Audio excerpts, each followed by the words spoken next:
welcome to our second tutorial in this tutorial series about web development and design. So now that I've tackled in the previous videos what this course was about, it's time we actually get to it. So today we're going to learn the structure of an HTML page, because everything we're going to code is for now in HTML, and how you can easily save it and access it to check your work, and how it looks in the browser. Okay. So the first thing you need to know is that every command or everything you're going to type in HTML, every command is called a tag. So it's just part of the language. Like for C++ it's functions, same for Java. For JavaScript it's scripts, properties, and objects for CSS. It's just how language have their own kind of special vocabulary. So the first tag you need to know is HTML. And these two brackets, I don't know how they're actually called in English, so someone tell me in the comments.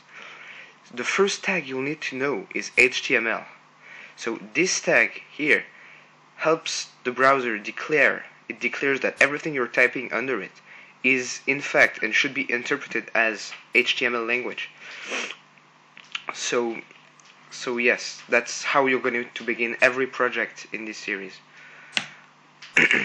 Then, under the HTML most of the time, you're going to use the tag open head.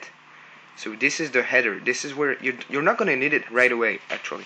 It's going to help you declare properties and link other pages in different languages, such as CSS, to implement styles in your website. You really don't need it right now. It's not necessary, but you should put it to get some practice.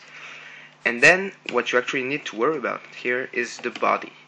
Now the body is actually what you're going to type in. Everything you code is going to be in the body. It's the styles, it's the tables, the divs. Everything you do is going to be in this body right now for the first 10 to 15 tutorials. So these tags, these two brackets here, and the tag names in the middle, so the brackets and the tag names, actually mean open. So this is a tag HTML, open tag HTML. Open the body, open the head, and open the body. But you might have noticed that following that logic, we're opening the HTML, okay? So that's the first part, that's the whole page. Then we're opening the head, where we declare properties. But then, in the head, we're declaring the body. And that's not right. We can't actually put tables and texts in the properties of our page. That's not how it works. That's not how you do it. So what you want to do is use the tag close head. So you just copy head and put a slash in front of it. So this format right here is opening a tag. This is closing it. And you want to put the dash before the tag name. So now that we have a closed head, we have HTML, then there's the header, and when the header closes, the body begins. And then we close the body, because you can just have a gigantic body that never ends. That would cause 32 errors. And then once you're done coding your whole HTML page, you close HTML. So there you go, this is the basic structure for an HTML page. But you might have noticed that if we're saving it and running it right now, just giving it a name, it's going to show like this. It's going to be text. So what's the point, you're asking? And you're absolutely right to ask this question, because now we're going to type. If you have any experience in coding, you know that hello world is basically what you type when you learn another language. I don't know. It's a convention. I don't even know why hello world, really. I should make researches. I'll tell you guys in the next videos. But right now, if I save it and run this, I'm not gonna have hello world show in the body of my page in the browser. I'll just have text, a notepad document, and text document with this written on it. That doesn't give me anything.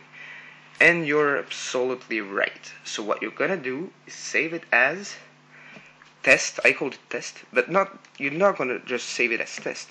You're gonna save it as test.html, and then you're not gonna save it as a text document, but as all files. So now you save it,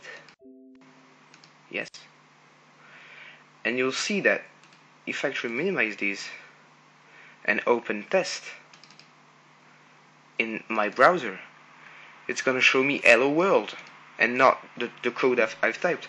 So it's opening the HTML page. This whole list is coded in HTML. Then the header is empty because you very rarely see the header, and the body of the page is what you're going to see. So that's basically how an HTML page is built. That's how it works. And you can have fun. I'll teach you in the next tutorial how you can change the font, change the size, the color, where you can position it. You can do really cool things with HTML. So for now, I hope you guys understood how HTML pages worked, and I'll see you in the next tutorial. Thanks for watching. Hey guys, thanks for watching. Now I just wanted to remind you that if you like this video, you can always subscribe to get new ones every week. And don't forget that if you have any specific questions or need support, you can tweet us at FloatValve or use the hashtag FloatValve. Now, thank you guys and see you next time.